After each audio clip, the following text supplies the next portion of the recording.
Hey everyone, we are finally back with a new video. I know it's been a very long time, but I've been working very hard on something pretty cool. Today we're going to learn how to use a pattern to help you cut out fabric. And the pattern we're going to be using is for the next video coming out soon on how to make your own mask. So for this video today, you are going to need a pattern. You can use this one or a different pattern that you might be working on. You need 2 pairs of scissors. You need paper scissors.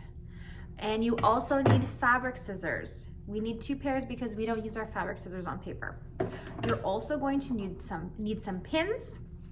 And last of all, you need your fabric. All right, let's get started. All right, here we go. So what we're gonna do first is talk a little bit about patterns. There are lots of different kinds of patterns out there. There are tissue patterns, which you're going to buy at a store. They come in an envelope. They're all on one big sheet, and you need to cut them out. And you're also going to see PDF patterns that you print out at home and you tape together to make one big sheet. So what we're going to use today, I guess, is technically a PDF pattern, but it's all on one sheet. You don't need to type anything together. So when you're looking at a pattern, you're going to see a bunch of things. You're going to see solid lines, or depending on if you're making a fabric or a garment, you might see a bunch of different dotted lines. You're going to see little triangles on places. Those are called notches. And you're going to see a line with an arrow that says straight of grain or grain line on it. You're also going to see information on the pattern, like who made it, what it is, and then what you need to cut out often. So for this pattern, we don't have a whole ton to do, but I'm going to show you anyway. So using your paper scissors, you're going to need to cut out along the solid lines. I designed this pattern so that there'd be as little cutting as possible. So we're going to use these edges as the edges of our pattern. So all we're going to do is slice off this bottom bit to have our very first pattern piece. So this is already done. We're gonna put it aside. That's our first pattern piece. And then the next one here, we're gonna cut out a little rectangle, and this is going to be for our nose wire channel. Channel is what we call a little space that we put a nose wire in, or any other kind of wire or something. All right, and it's really important that you use paper scissors on paper and not your fabric scissors, because this is gonna dull your paper scissors or your fabric scissors. And once you've used your fabric scissors on paper, guess what? They're paper scissors now. Okay, we're all cut out and ready for step 2. Okay, so we're at the step now where we're gonna pin onto our fabric. So what we're gonna do is we're gonna start with the fabric we're gonna put on the outside of our mask. I'm gonna open up my fabric. You can tell that it was a little bit wrinkly. I gave it a quick press with the iron. You don't have to, but it's a good idea if it's really wrinkly and it's gonna be hard to cut out. All right, so when we open up our fabric, you'll notice that the edges have this interesting band on it. This is called the selvage edge. This is sort of the manufacturer's edge, and we're going to use this edge because it helps us know when things are straight. It's really important that you cut things straight, because if you're doing clothes and you cut things crooked, they're gonna look funny on your body. All right, so we're gonna take our pattern and we're gonna put it on our fabric. Now, because this is a straight line, I don't need to do any measuring, but usually you would take a measuring tape or a ruler and measure the distance from your straight of grain to the edge on this side and your straight of grain to the edge on this side, just to make it straight. Make sure it's not crooked. I'm just gonna use my selvage edge today. All right, excellent. I'm gonna hold it with one hand, and I'm gonna take my straight pin. I'm going to pierce it into my fabric, go across the back a little bit, and come back out. You know you've done it right when you see the head of the pin and the point. I'm gonna start by pinning this straight of grain line down so that I know it's straight and it's not gonna move. Making sure that your fabric is nice and flat underneath. You're gonna put a couple more pins in. Now, you don't need 1,000 million pins. Depending on the size of your project, you'll need more or less, but because this is a pretty small chunk of fabric, I'm gonna use 4. All right, we're pinned. If you need more help on figuring out where the straight of grain is on your fabric, I did a video about that a little while ago. All right, we're also going to cut out some fabric for our nose wire. Okay, I'm gonna do the same thing here. I'm just gonna put that edge against my selvage. If you don't have a selvage, measure to the edge of your fabric. All right, this one's really little, so I'm just gonna give it 2 pins just to make sure it doesn't wiggle. Okay, using your fabric scissors, you're going to cut as close to that paper as possible without touching it. I like to put my other hand on the fabric just to hold it. And if you find your fabric is moving a lot, you might want to add a couple more pins. These scissors are kind of dull. I wonder if some of my students use them on paper. I'm going to come over here, cut them out.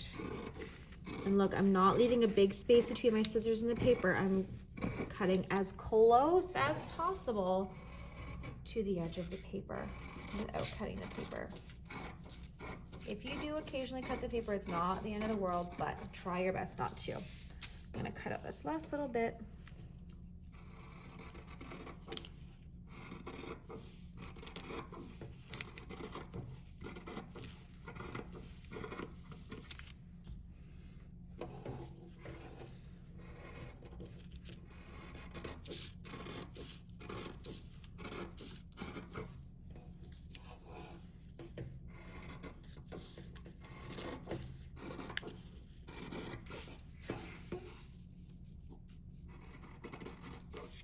Almost there. And you'll notice I'm also cutting on the table. Don't ever cut on your lap because you might cut your pants. I've seen it happen. Don't do it.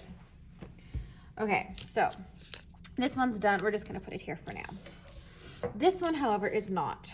These little triangles here are called notches. They're going to help us line things up later.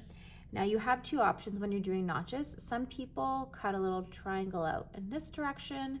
I find that difficult. You can cut out the triangle. What I like to do is just give a little slit. Now, I'm only going as far as the point of that triangle. You don't want to go too much farther because you might be cutting into where you're going to do a seam later and your mask isn't going to be nearly as strong. Excellent. Okay, so that's done. We've cut our notches.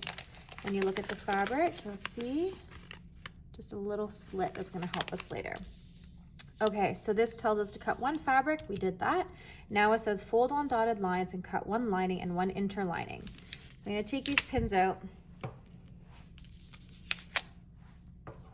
I'm going to put my fabric aside. We don't need this quite right now. And I'm going to take out my lining. So lining is the fabric that goes on the inside. You'll see linings on coats often and things like that. That's a lining. Now interlining is a layer that goes in between the outside and the lining. We're going to talk about that in a minute. So this is my lining fabric. I'm going to open it up.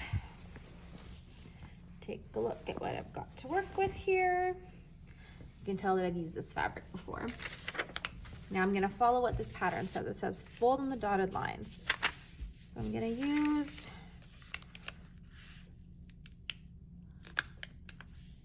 my line. You can tell I use scrap paper for this. This way. Excellent. So now we're going to do the exact same thing, except this time our rectangle is going to be a little bit narrow. And look at that. I actually have room in here. That's fantastic. All right.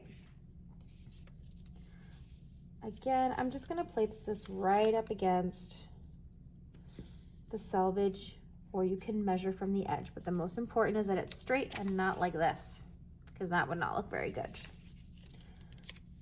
All right, we're going to put a pin here and a pin here, one here, and we're going to do one in the other corner.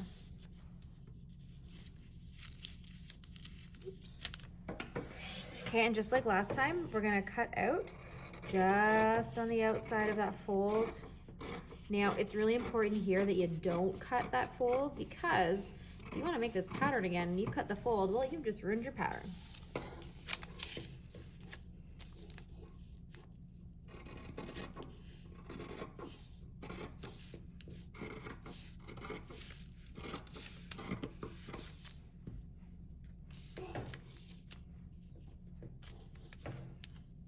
is maybe not a good choice. This is kind of tough to cut with only so little here. There we go.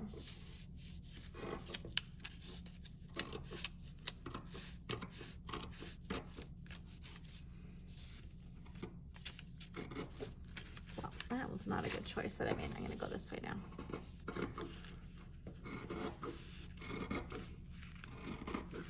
Okay, and then I'm just gonna trim this last little bit. And I'm done. Okay, so I need to do that one more time with my interlining fabric. That's my filter fabric. As I said, you can get this kind of fabric at fabric stores that have quilting cotton and materials for making masks. And the idea is that this stuff is really gonna protect you and the people around you by keeping all of the moisture in your mask that's yours and keeping all of the moisture out that's not yours. And if you don't have that, I've seen people use knit fabrics from like a t-shirt. Just again, make sure that it's nice and tightly woven and you can't see through it too much. All right, I'm gonna go ahead and cut on my interlining and then we're just about done.